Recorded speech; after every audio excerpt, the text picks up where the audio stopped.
حالت احرام کے اندر مرد حضرات کس طرح کا چپل پہن سکتے ہیں اور کس طرح کا چپل نہیں پہن سکتے، تو اس بارے میں جو احادیث کے اندر بیان آیا ہے وہ یہ ہے کہ مرد حضرات ایسا کوئی جوتا نہیں پہن سکتے کہ جس میں یہ پاؤں کی اوپر والی ہڈی چھپ جائے یا یہ ٹخنا چھپ جائے یا ٹخنے کے ساتھ یہ جو بیک سائڈ پہ جگہ ہے یہ چھپ جائے، ایسا جوتا نہیں پہن سکتے۔ مرد حضرات حالت احرام کے اندر ایسا جوتا پہنیں گے کہ جس میں یہ ہڈی بھی نظر آ رہی ہو، اسی طرح ٹخنا بھی نظر آ رہا ہو اور یہ بیک سائڈ پہ یعنی ایڑی سے اوپر والی جگہ ہے یہ بھی نظر آ رہی ہو۔ تو اگر کوئی ایسا جوتا پہنتا ہے کہ جس میں پنجہ چھپ جاتا ہے یا اس طرح یہ نیچے والی جو ایڑی کا حصہ ہے یہ چھپ جاتا ہے تو اس میں کوئی حرج نہیں۔ بعض ہمارے احباب یہ سمجھ رہے ہوتے ہیں کہ شاید حالت احرام کے اندر وہ کینچی چپل جو ہوتی ہے یہی پہننا ضروری ہوتا ہے۔ دیکھیں یہ پہننا ضروری نہیں، آپ کوئی سا بھی ایسا چپل پہن سکتے ہیں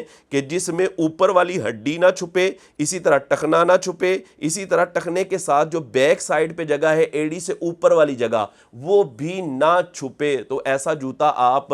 حالت احرام کے اندر پہن سکتے ہیں۔ اگر اس کی دلیل کو دیکھا جائے تو صحیح بخاری حدیث نمبر 5806 میں اور اسی طرح سنن ابی داؤد حدیث نمبر 1823 کے اندر جان کائنات صلی اللہ علیہ وآلہ وسلم نے ان چیزوں کو بیان کیا کہ جن کو حالت احرام میں نہیں پہنا جا سکتا۔ اس میں نبی کریم علیہ السلام نے قمیض، امامہ، شلوار، ٹوپی اور ایسا کپڑا کہ جس کو کسی خوشبودار چیز کے ساتھ رنگا ہو اور اسی طرح موزے، ان تمام چیزوں کو نبی کریم علیہ السلام نے حالت احرام میں پہننے سے منع فرمایا۔ اور آگے حضور نے فرمایا کہ اگر کوئی شخص ایسا ہے کہ وہ جوتے نہ پائے اور اس کے پاس موزے ہوں تو نبی کریم علیہ السلام نے ارشاد فرمایا اسے چاہیے کہ وہ اپنے موزوں کو اوپر سے کاٹ لے اور اتنا کاٹے کہ پاؤں کی یہ والی جو ہڈی ہے یہ بھی نظر آنے لگ جائے